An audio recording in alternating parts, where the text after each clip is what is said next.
All emotion is holographically imprinted chemicals. The most sophisticated pharmacy in the universe is in here.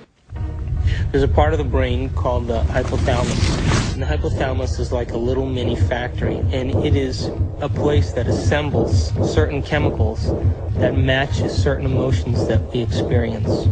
Those particular chemicals are called peptides. They're small chain amino acid sequences. The body's basically a carbon unit that makes about 20 different amino acids all together to formulate its physical structure. The body is a protein-producing machine. In the hypothalamus, we take small chain proteins called peptides, and we assemble them into certain neuropeptides or neurohormones that match the emotional states that we experience on a daily basis. So there's chemicals for anger, and there's chemicals for sadness, and there's chemicals for victimization, there's chemicals for lust. There's a chemical that matches every emotional state that we experience. And the moment that we experience that emotional state in our body or in our brain, that hypothalamus will immediately assemble the peptide that then releases it through the pituitary into the bloodstream. The moment it makes it into the bloodstream, it finds its way to different centers or different parts of the body. Now, every single cell in the body has these receptors on the outside. And one cell can have thousands of receptors studding its surface, kind of opening up to the outside world. And when a peptide docks on a cell, it literally, like a key going into a lock, sits on the receptor surface and attaches to it and kind of moves the receptor, and kind of like a doorbell buzzing, sends a signal into the cell. It's party time!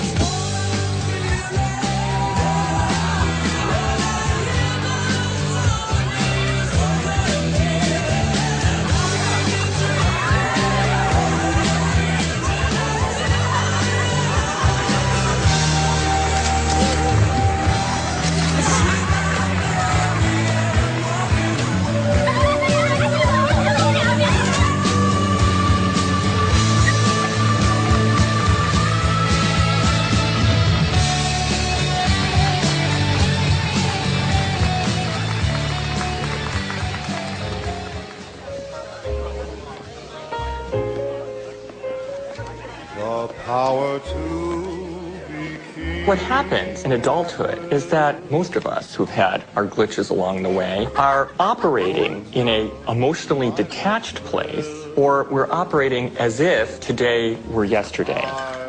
When that cell finally decides to divide, when it produces a sister cell or a daughter cell, that next cell will have more receptor sites for those particular emotional neuropeptides and less receptor sites for vitamins, minerals, nutrients, fluid exchange, or even the release of waste products or toxins.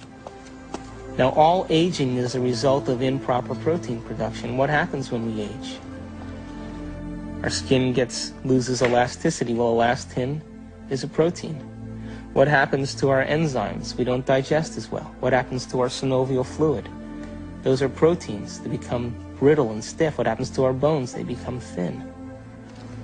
So all aging is a result of improper protein production. So then the question arises, does it really matter what we eat? And does nutrition really have an effect if the cell doesn't even have the receptor sites after 20 years of emotional abuse to even receive or to let in the nutrients that are necessary for its health?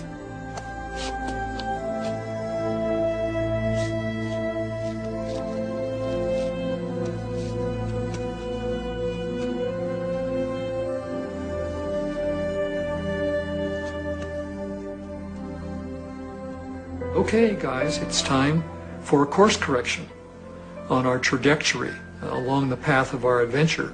And that course correction is the movement to a new paradigm. Just an expansion of the old. Just as the universe is larger than we thought it was in our modeling. And it's always larger than we think it is.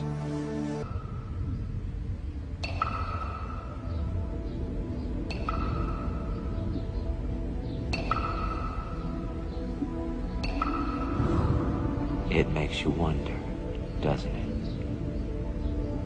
If thoughts can do that to water, imagine what our thoughts can do to us.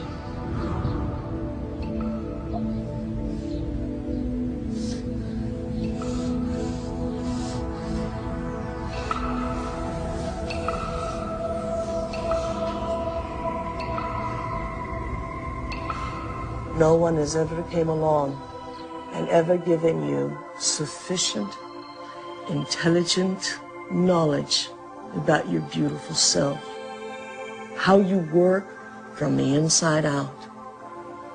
Why do you have addictions? Because you have nothing better. You have dreamt of nothing better because no one has ever taught you how to dream better.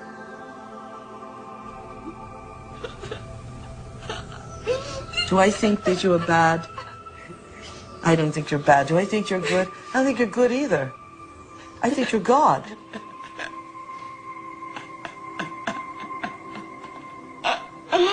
In general, the field of psychiatry really doesn't allow for enough freedom of action on people's part, meaning an awful lot of problems, not all of them to be sure, but an awful lot of problems that get labeled as psychological problems really amount to people making rotten choices, and they ought to be instructed to make different ones. Can I? Wow. Borrow some toothpaste?